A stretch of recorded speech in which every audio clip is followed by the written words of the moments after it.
Shoutouts to Jobber for editing this video, by the way. Yo, Jobber, make this intro a killer. Ready? Strongest My Hero Chainsaw Man Jujutsu Kaisen fan versus the weakest Sakamoto Days Enjoyer. Am I right? Come on, come on!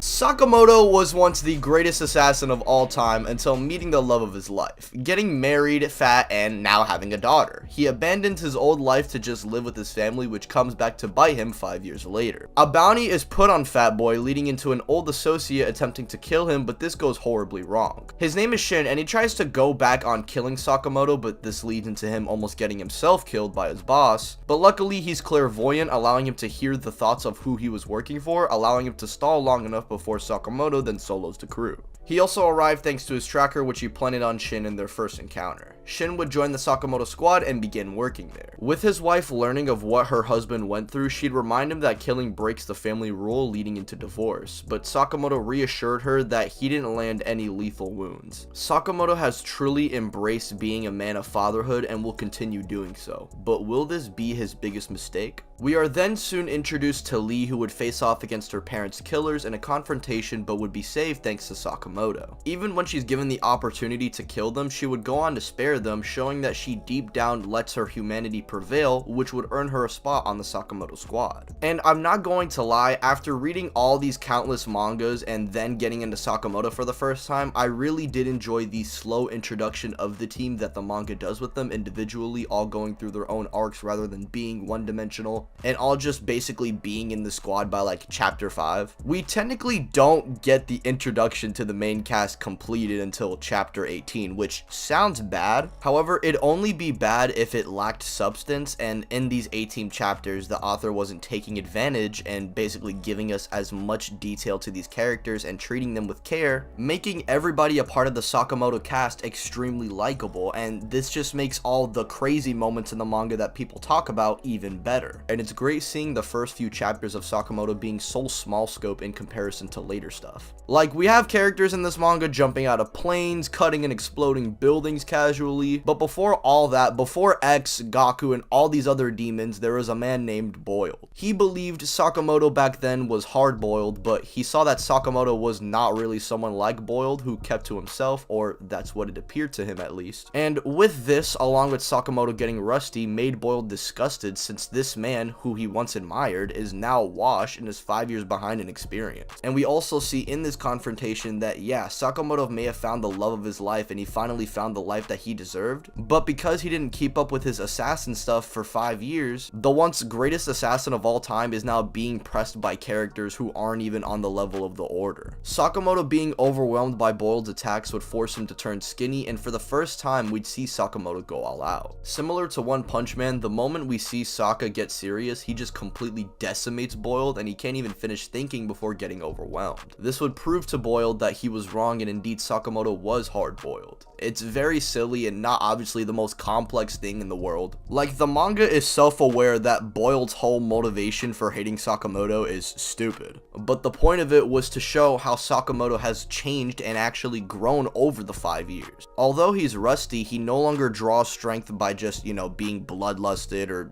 wanting to kill people. Instead, he draws strength from those around him. The people that he wants to protect make him stronger. Sakamoto, instead of having the drive to hurt people like assassins would, is now driven by the strength of those around him, which Boiled believed makes him weak, but in reality, it's what makes Sakamoto strong. Sakamoto proves Boiled wrong through straight hands, which to Boiled is something he could not respect more. And it shows that Sakamoto can be just as effective without killing as he is with it. I also forgot to mention Shin's first battle with a goon of Boiled's, which also ties to this fight. You see, during this battle, Shin has adopted the ability to fight in order to protect those he cares about, and we see this merciless assassin who uses poison say how they don't hesitate, and that's why Shin was going to lose. In the assassin world, people that you need to protect are nothing more than just ways for you to get killed. And we see in this fight that Shin almost got killed trying to protect people, but Shin also makes the argument that those people you want to protect so bad might just make you stronger because you don't want to lose them. And we see even despite being poisoned, he manages to use Sakamoto's moves against this guy and still holding the belief that protecting others makes you stronger, which is pretty evident here as he's drawing strength from the one he's protecting, defeating the enemy. And after the Sugar Rush arc, I think that's what it's called, we get the introduction of Hisuke, who's really stupid and thinks Sakamoto betrayed him as a friend, when in reality Hisuke was just too dumb to realize Sakamoto was, well, Sakamoto. And Shin can't even read his mind without getting a headache due to him being so dumb, which in my opinion is one of the funniest panels in the manga. However, he has god tier aim, and we are shown that this was the only thing he was good at in life, with no assassin respecting his skill. That is, until Sakamoto came along and says he's the best shot he's ever met, giving Hisuke hope in becoming an assassin, plus joining the squad. This essentially completes the basic main cast of the story, and we do have others coming into the squad as the arcs progress, but these characters are the ones that the story initially focuses on. This is where we'd start basically exiting the introduction to these characters and getting into the main plot material, aka the good stuff, but I'm not going to go fully in depth with it since this video would just be called Sakamoto Days Explained. But basically we'd get 7 arcs that dive into the main plot and essentially give us all the cool stuff that people see on TikTok and go, oh my god, this manga looks so sick with the song After Dark in the background. Seriously though, this is where the author really just gets creative with the action scenarios and even tying things that are currently going on that was initially set up in earlier chapters, for example with X's voices. Obviously I didn't talk about the one scrap everyone loves, aka Gaku versus Takamura, which I mean just speaks for itself. It gives off that One Punch Man vibe where, yeah, the main character is definitely a step up from everybody, but it's a little different here because since, you know, he's out of prime, this gives potential for other characters to be stronger than him and for them to pose a threat to him. And it doesn't feel like without Sakamoto, everyone else is useless and they don't matter. I also do like how the order for the most part aren't jobbers and live up to the reputation, except for Hio. He literally does nothing and gets a chair thrown by him by Shin. I kind of hate it when we get like lore about these groups and they just for the most part suck, but like we are now just getting characters like Shin and Akira on this tier of power now, which I do like. Basically what I'm saying is that I like when someone goes, oh, he's from the order, and then they shit their pants, like they live up to the reputation. Hio, who I made fun of earlier, legit wailed on Sakamoto, and this was a Sakamoto who's stronger than the one that we are first introduced to. Shows to Sakamoto that even after all of this, he still has a long way to go, and there's a whole other world out there for him to reach. It manages to find the balance OPM found, but in its own unique way, allowing other characters in the series to be incorporated way more. Like, man, the glow up Shin gets throughout the whole series is enough to make a video on its own, plus with other individuals. All the antagonists, which I didn't really mention too much, I only mainly went in depth with Boiled, but characters like Kashima and Apart, I think are super underrated. I know they seem very edgy, but honestly, I do like them for what they represent, and their fights with Sakamoto deserve their own videos. This video is honestly just me gushing about the first 18 chapters of the manga and how they slap, and how the rest of it is 100 times better. So if you want to read a new manga that'll change your perspective on life and discovering valuable lessons while seeing a fat boomer throwing safety pins and spitting gumdrops at bullets, this manga is 100% for you.